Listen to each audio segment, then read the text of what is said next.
Right guys, we have some details regarding the titanium finish we're going to see with the iPhone 15 Pro series, so let's delve into it. So of course there's been many rumors regarding the iPhone 15 Pro series adopting a titanium chassis. Now this is quite big news in my opinion because obviously many have complained about the weight of the Pro Max, and so titanium could drastically reduce this and also could give us a matte finish. And I feel like many are excited about that as well because obviously right now the glossy stainless steel sides attract tons of fingerprints. It's a pain to keep clean, so giving us something similar to the Apple Watch Ultra finish on the iPhone would be nice. And now we do have some details regarding the titanium finish, and the image they've shared is pretty interesting because on first glance, this reminds me of sandstone. In fact, you might remember OnePlus was famous for their sandstone finishes, and this very much looks like that. But yeah, overall this seems to be a more rough texture. And I can't lie guys, I'm not a fan of this.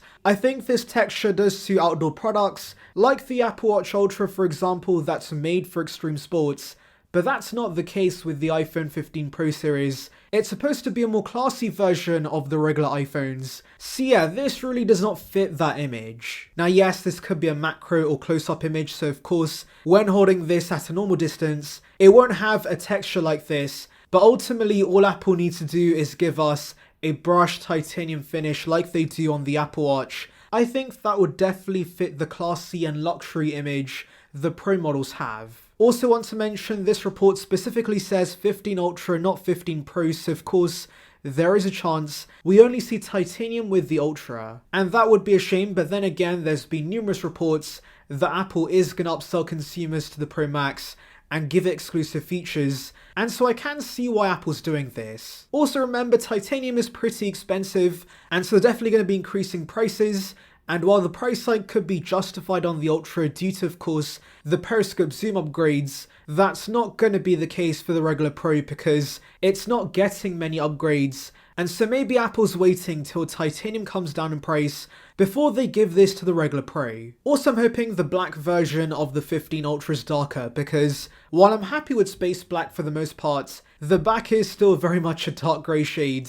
And so going for a proper matte black for the 15 series, I think would be very nice. Anyways, let's delve into your questions. So Aquino X Paradise says, I think the portless iPhone will come till there is an airdropping feature but without compression. And yes, I would agree with that statement. I think Apple's ultimate goal is to give us a completely portless device, but right now the tech is not ready yet. And so the second Apple can transfer content via MagSafe, or maybe even AirDrop, I can see them going portless. So Zeus, regarding my comment on battery tech not really seeing major advancements over the last few years, says, you think they would be hounding solid state battery engineers or working on their own, hours on a single charge, how about days, future Tim Cook. And yeah, I'm really surprised that Apple and of course other smartphone manufacturers have really not made huge advancements when it comes to batteries. We are still basically using the same tech we've been using for years, and it's a shame because I would love to see smaller batteries that take up less volume in the device,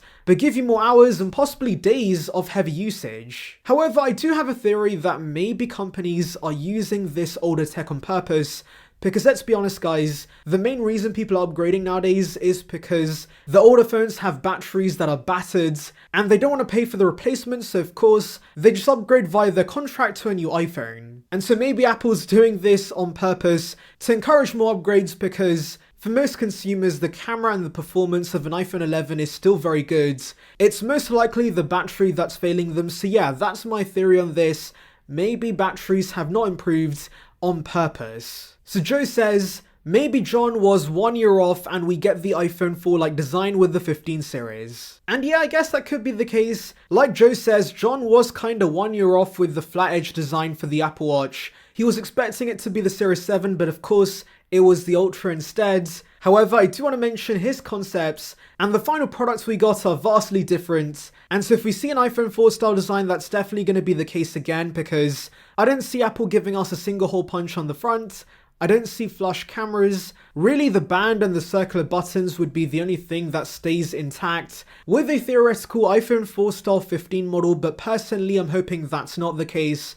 As I've said in previous videos, I'm not a fan of the 4 design. I much prefer how the 5 and the 5S looked, and so Apple should either keep the current design or of course go to the iPhone 5C design instead. So Opus Digital Audio says, the iPhone looks virtually the same from the 11, 12, 13, 14. We need a major redesign. I would argue the lack of a design change is a major reason people don't upgrade, because there's not enough separation between looking boss versus peasant. Now honestly, I doubt people care about looking boss with the iPhone, because yes, it's nice to show off your new phone to friends and families, but after a few weeks, that kind of wears off, and it just becomes a tool in your life. Really, the only people that care about this are probably kids and enthusiasts like ourselves who can tell the difference between these phones.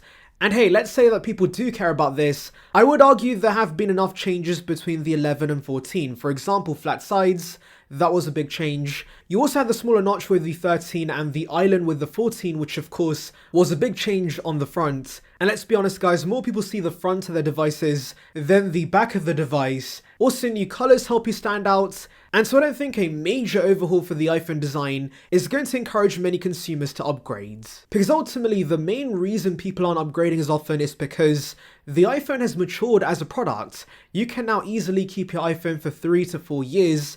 And so Apple can do whatever they like with the new phone, but people don't need it because their current phone works perfectly fine. And yeah, I think Apple knows this, and that's why they're leaning into services. And really all Apple cares about is that you stay on iOS and you do upgrade whenever you need every 3 to 4 years. So Promo says, I can see a newer, bigger form factor for the Pro and Ultra for sure. Base models should be familiar overall just with the new pill shape. And yeah, that's basically what I think for the most part too. I do think the base models should just look like the regular iPhone 14 and 14 Plus, but of course now with a pill on the front. But regarding the Pro and Ultra, I can see the Ultra getting bigger, but I don't think the Pro is, because the main reason the Ultra is seeing a size increase is for the periscope zoom lens, and those who like the regular Pro in the first place, I'm assuming don't want a bigger device, and so yeah, I think the regular Pro is going to stay the same for the most part. It's the Ultra that could see a size increase. And especially with the rumors suggesting the Ultra is going to be a Halo device, having some exclusive features along with a size increase does make sense. Anyways, that's about it, but tell me your thoughts regarding this in the comments. Anyways, thank you for watching guys, make sure to like and subscribe for the latest Apple news and rumors. Check out the video in the icon above on details regarding new HomePods, and on that note, see ya peeps.